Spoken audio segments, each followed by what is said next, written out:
It is Tuesday, December 19th, and the Splash Zone is back in your life. I'm Matt Modai, and I'm here with my 4 favorite NBA player props for today's NBA betting slate. Splash Zone just means who's going to get us wet tonight and who's not.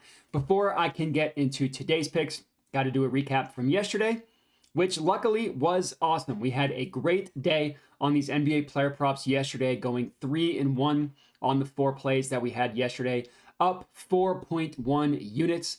Yesterday's betting alone, thanks to Cam Thomas for cashing a pretty juicy plus money banger at plus 230 odds for us.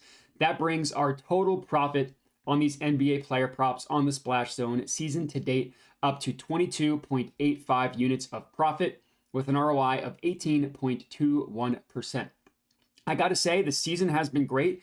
We've also been on fire recently, which is really, really awesome to see after a hit or miss start to the year. In the past 7 days alone, we are up over 10 units of profit. Hopefully we can keep that streak going today. If you're not already, would appreciate it if you could subscribe to my YouTube channel, and let's get wet. The first play that we're going to go ahead and lock in here is in the Celtics versus Warriors game, and we're taking Jaylen Brown under 3.5 assists plus 124 odds at DraftKings. So our first play of the day is an under, and it's also our only under play of the day as well, fading Jaylen Brown specifically as an assist maker, as a passer. Now, I will admit, the past couple games have been very good for Jaylen Brown from the playmaking department. He's gone over 3.5 assists in 5 straight games, and in his last game, he recorded 6 assists against the Magic, which is pretty impressive because the Magic are pretty good defense. But the 2 games prior to this 5-game stretch, he literally didn't record a single assist in 2 straight games. Again, that's prior to this 5-game stretch. Did not record a single assist for 2 straight games. And overall, again, prior to this 5 games, he had gone under this number in the 4 of the previous 5 games before this recent stretch. On the year, Jaylen Brown has gone over 3.5 assists in 13 of 24 games. But obviously, hitting it in 5 straight games is going to inflate those numbers a little bit. Because if you take out this 5-game stretch, which I know I've said that a million times, but I just kind of want to make the point here. If you take out this recent stretch of games, he has only had 4 or more assists in 8 of the Celtics' first 19 games. So to me, in my opinion, this recent stretch of games is more an outlier than anything dramatically changing as Jaylen Brown, specifically as a passer. So the fact that he has recently just crushed this assist number, that makes me want to fade those results. If you're new to my YouTube channel, you know one of my biggest betting strategies is fading recent results. I think a lot of times people tend to fall in love with whatever happened recently, and more often than not, things just start to swing back and forth. So once things swing one way, I like to bet them to swing the opposite way. It's worked so far for me, obviously up over 22 units on the year, 18% ROI. And even if you include this recent hot streak, Jaylen Brown is averaging exactly 3.5 assists on the year. And in general, we all know Jaylen Brown has received a ton of criticism for his lack of playmaking. As a career, as a passer, he's never averaged above 3.5 assists over a course of over a year. So the fact that he's crushed it recently makes me just want to fade those recent results, bet on him to go under 3.5 assists in this one. That's our first play.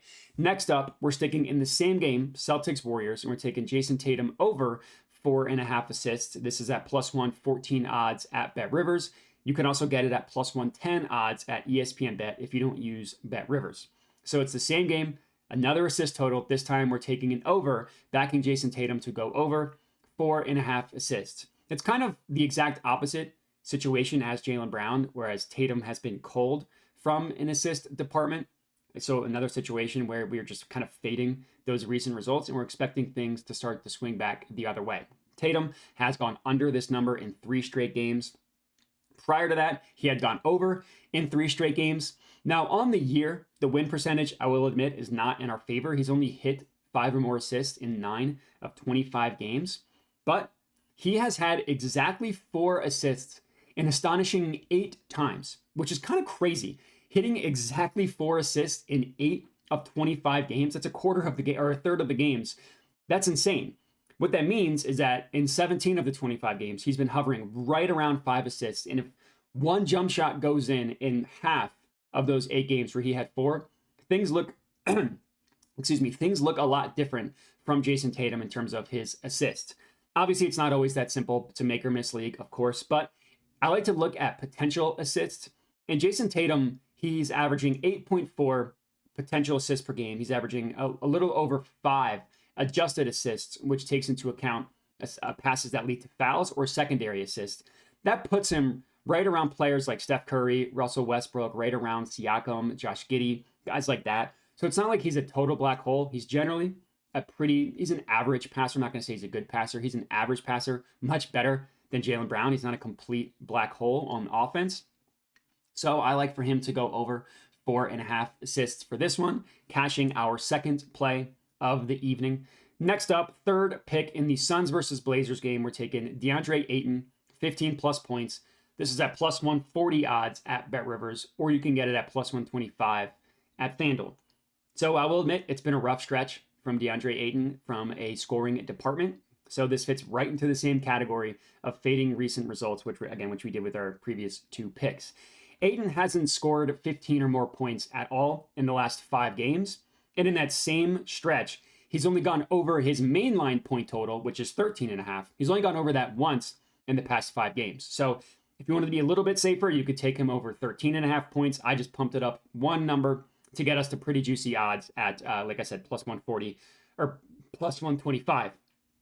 Prior to this 5-game stretch, which I know I've said a lot again with another player, but again, he hasn't gone over this number in 5 straight games. Prior to that, he had scored 15 or more points in 7 of his last 12 games. So it's something that he was doing in more than half of his games. So it's another situation where I think it's going to start to swing back the other way. The Suns do have a good defense overall. That's the Frank Vogel effect. One area in which they do struggle on defense specifically is giving up points in the paint, which is obviously where a center like DeAndre Ayton wants to do the majority of his work. The Suns are giving up 52.6 points per game, specifically in the paint.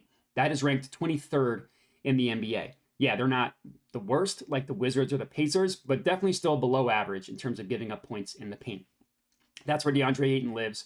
So it seems like the perfect opportunity for him to break out of his scoring slump. It's also a revenge game for DeAndre Ayton, playing the Suns, who traded him away. Now, it's really hard to place actual value on what the revenge game narrative means. What I can say is that this is the second time that these 2 teams have played this year. The first time he scored 18 points. I could see him doing that once again today, cashing our pumped up prop plus money banger. Next up, fourth and final pick of the slate. In the Spurs versus Bucks game, we're taking Giannis, 35 plus points, plus 115 odds at FanDuel. Last up, probably my favorite play of the slate, backing Giannis to get to 35 points. I will admit, for this game specifically, I was really struggling between Giannis 35 and Dame 30 plus points. I could see both of them blowing up. Obviously, I officially settled on Giannis to get to 35, and that's what we're going to officially track. But I do like Dame to get to 30 as an honorable mention. And I honestly think both could do it. Again, we're just going to track Giannis, but for an honorable mention, I do like Dame to get to 30 points as well. The reason why I settled on Giannis, settled is a bad word. The reason why I chose Giannis over Dame is similar logic to the previous 3 plays. It's fading recent results. Dame has been on fire recently. His past 2 games, 33, 39 points. Giannis, the past 2 games, has only scored 22 and 26 points.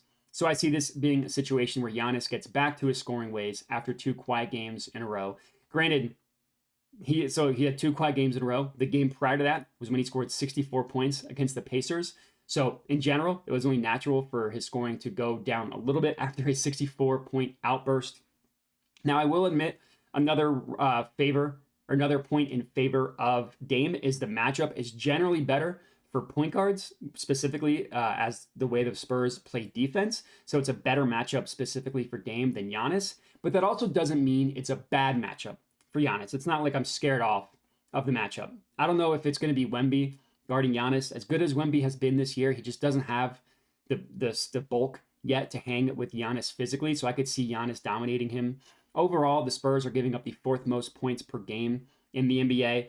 And I think for this one, Giannis gets right after 2 quiet games, hopefully cashing our 4th and final pick for us. 4 plays for you guys to lock in, 4 plus money bangers, plus 1 honorable mention with Dame getting to 30 plus points. And that's all I got. Hopefully we can get a couple of these plays to cash. If we get 2, we're guaranteed to be profitable, but we want all 4. So let's root for that. And that's all I got. Appreciate everybody for watching. Make sure to like, comment, subscribe, all that good stuff, and have a good one.